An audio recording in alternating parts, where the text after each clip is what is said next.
Okay, so our next step here is to look at how do you actually create thickness for the facade, right? So this whole building is going to have an actual thickness, whether it's floor or wall or slab or ceiling. Um, so the simplest method of modifying this would just be to do an offset surface, which is what you're used to seeing. So let's take a look at what the result is, and you're probably not going to like it. So select surfaces to offset. I'll select this here. And let's take a very close look at the direction that these are going. So I'll go over here so we can really see that.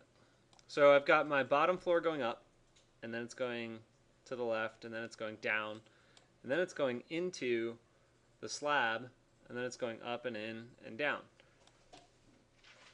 So if that works for you, then all is well.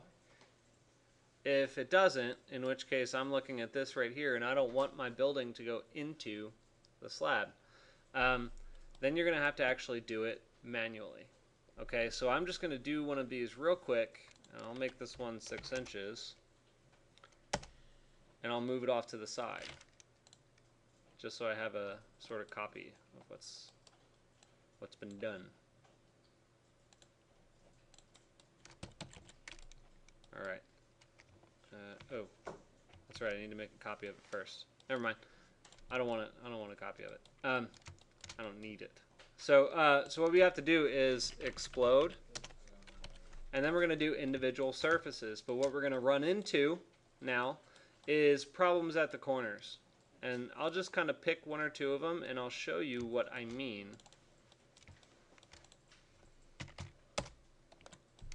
So for me, I think what I'll start with is an outside corner. So here I happen to have a corner that sort of juts out outside of the habitable space like that. So this is where I'll start. Offset surface. I'm going to select this one and hit enter, and I'm going to make it go up. Actually, no, I changed my mind. I want it to go down because I want this top surface to be flush with the one next to it. So I'm going to make it go down. And I hit enter. So then I have another surface here. I'm going to offset it and make it go in.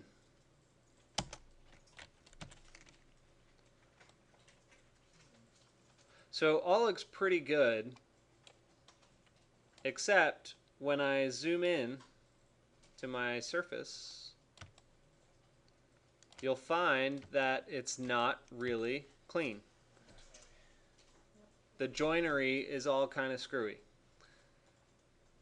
So what you will find is that this is kind of the ever-present problem with almost all design software in any case. And you need to figure out, this is kind of where when people say design is in, or the devil is in the details, this is what they're talking about. And a lot of people say that design really lives in the details, and that would be something like this. I disagree. I think design is more higher picture, but this stuff matters because it supports design. So what I need to figure out is how I actually want to terminate this condition. But I also want to preface this kind of decision-making process by saying, how much of it are you really going to see at the scale that you're presenting? So right now, you don't really have an idea of what you're going to be asked to show or how accurate the model needs to be. But I will say, if all you need to produce is a perspective drawing that's that far away, you're never going to see it. So why are you going to bother sitting there modeling that little tiny corner? Okay, so as we get into drawing production toward the end of the semester and creating sheets and layouts and stuff, you'll begin to make decisions about that. But for now, the point of this project is to look at conditions like this and think through how do you modify it. Okay, so I'll give you kind of the quick and easy solution here when evaluating this edge. one of the easiest solutions is to take the bottom corner of that surface and kind of just stretch it outward to where this edge just about meets that edge, and you won't get it perfect. Odds are you won't get it perfect. In some cases you will. So what I usually do is I grab this edge and I use the gumball, or I use, move in an orient or something like that, and I pull it until that visually meets the edge. And let's see if gumball is going to give me the right orientation for it. But Control Shift and you can click on the poly surface edge.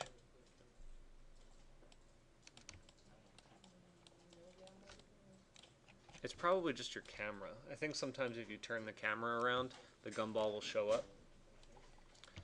Okay, so I'm looking down on this thing, sorta, kinda. And if I pull with the gumball, a little bit to the outer edge, a little bit more, a little bit more, a little bit more. Okay, so that is about as close as I'm probably going to get. I could go back a little bit more. Okay, so I just stretched it out a little bit to a point where it overhangs. Okay, then we're going to go back to, if you think about cube 1, we're going to start using the Boolean functions as more of a sculpting tool now, right? So a little bit more sculptural in essence, because I'm going to grab layer 3, rename, I'm going to call this one Booleans.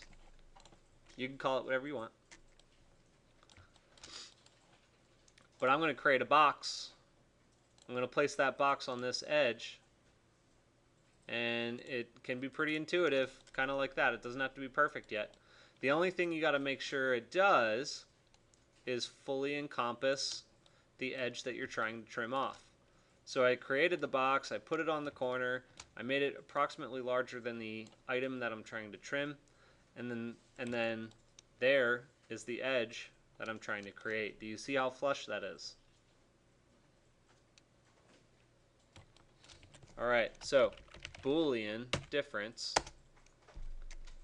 The surface that I want to subtract from would be this. The one I subtract with would be this. And that's what you got. So it looks kind of messy now, but it really is not all that messy. If I do a Boolean union between the two, I can really clean up that edge. So Boolean union, it might actually not let me. Hold on. This one and that one. I don't think it let me. It won't let me until they're perfect.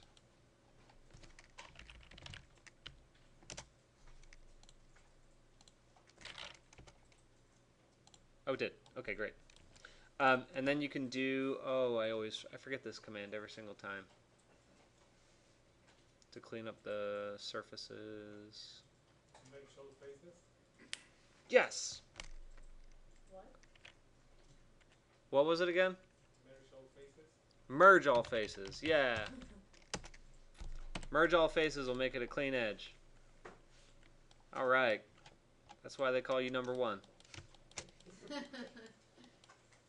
Okay, so now you guys, I hope, are beginning to kind of see the logic of how you make these little detail decisions, and they get really crazy when you start dealing with warped surfaces, which is why I don't want you to have warped surfaces in your model right now. So let's take a look at an inside corner, which I think I created on the other side. Nope, that's an outside corner. I have one right here, actually. So my roof, I'll do an offset surface. Actually, should I let you guys play around with that one first? I probably should. Yeah. So I'll give you time. Find an outside corner. And by an outside corner, I mean that it kind of juts outward rather than this one, which is an inside corner, where when you look at it, it creates sort of an obtuse angle like that. An outside corner is going to look like that, where it kind of sticks out there. I think you get it. Anyway, so try to create a cleaned up condition on your model. I'll kind of help you guys through it. This one might actually take a fair bit of work time to get through them all.